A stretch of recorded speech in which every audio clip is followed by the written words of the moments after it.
नमस्कार.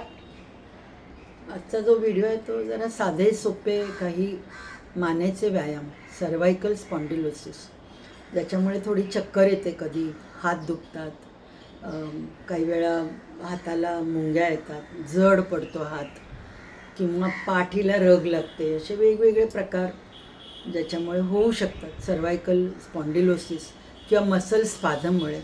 तर त्यासाठी काही व्यायाम, ते जरा एकदम सोपे सोपे व्यायाम, एक 5 ते 6 मिनटाचा व्हिडिओ असेल.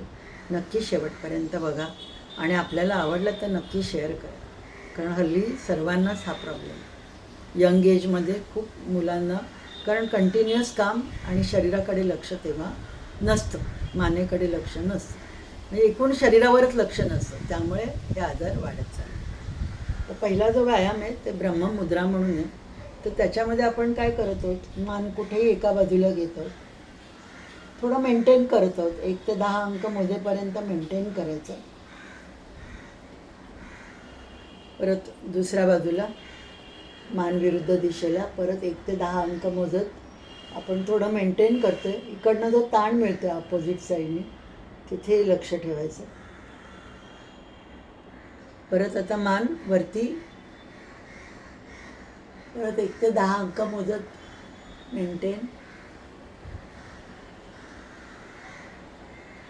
हनुवटी छातीला लावायची, 1 ते 10 अंक मोजत मेंटेन.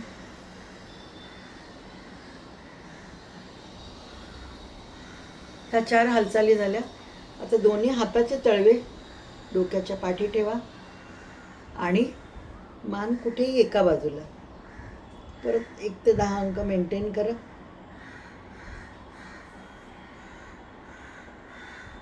दुसऱ्या बाजूला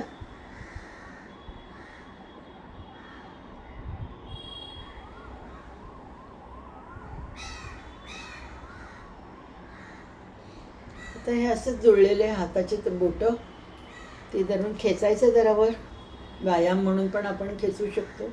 एक 5 ते 6 वेळा पूर्ण खांद्यापासून हाताच्या बोटांपर्यंत ताण तो मिळायला पाहिजे. ज्यांना थोडे हात जड होतात, छातीत दुखतं किंवा मुंग्या येतात हाताला, त्यासाठी हा व्यायाम करत आहोत. थोडं मेंटेन करायचं 1 ते 10 अंक. खांद्यासाठी पण हा व्यायाम चांगला आहे आणि मेन आपण आता मानेसाठी म्हणून पाहत आहोत. हा एक व्यायाम झाला.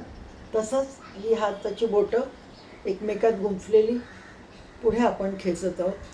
हे पण 5 ते 6 वेळा करायचं आहे. इकडे जे त्रिकोणी हाड आहेत दोन्ही बाजूंनी, त्या त्रिकोणी हाडाशी जोडलेले जे स्नायू आहेत ते टाईट होतात स्पॉन्डिलोसिसमुळे आणि म्हणून त्रास होतो. तर हा जो हात पुढे ठेवून जेव्हा आपण हा असा व्यायाम करतो, तर नक्कीच इकडनं हा जो ताण मिळतो, खेचले जातात तिकडचे स्नायू, तर त्याचा तुम्हाला 100% बेनिफिट मिळेल. तिसरा एक व्यायाम आपण पाहणार आहोत. त्याच्यामध्ये हात जेवढा होईल तेवढा पाठी घेतो, गोमुखासन म्हणून दोन्ही हाताची बोटं जवळ आणण्याचा प्रयत्न करत आहोत. परत खांदा अडकलेला राहतो स्पॉन्डिलोसिसमुळे किंवा फ्रोझन शोल्डरचा त्रास, त्यासाठी पण हा व्यायाम म्हणून खूप चांगला. तसंच विरुद्ध दिशेने करत आहोत.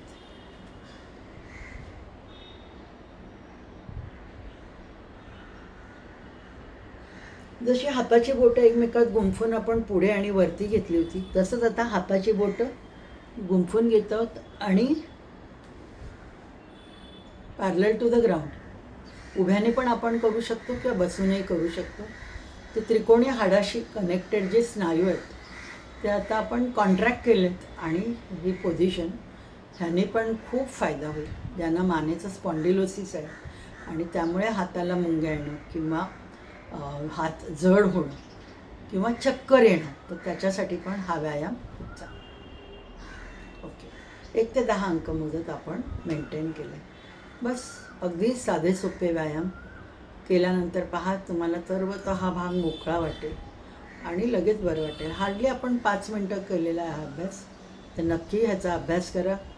आणि ह्याच्याने मग जास्ती वाढलं स्पॉन्डिलोसिस तर कधी चक्कर येते, कधी मेंदूला जाणाऱ्या ज्या नर्व्ज आर्टरीज आहेत त्याच्यावरती प्रेशर येतं, तर ते होऊ नये म्हणून हा व्यायाम रेग्युलर करा. मग आपल्याला बाकी पुढचे कॉम्प्लिकेशन्स आपण नक्की टाळू शकतो. आणि हे छोटे छोटे व्यायाम तुम्ही ब्रेकमध्ये ऑफिस अवर्समध्ये पण करू शकता. थँक्यू. आवडलं असेल आणि तुम्ही करून तुम्हाला जरा त्याचा फायदा वाटला तर नक्कीच शेअर करा, कारण हा जो आहे कॉमन प्रॉब्लेम आहे सर्वायकल स्पॉन्डिलोसिस.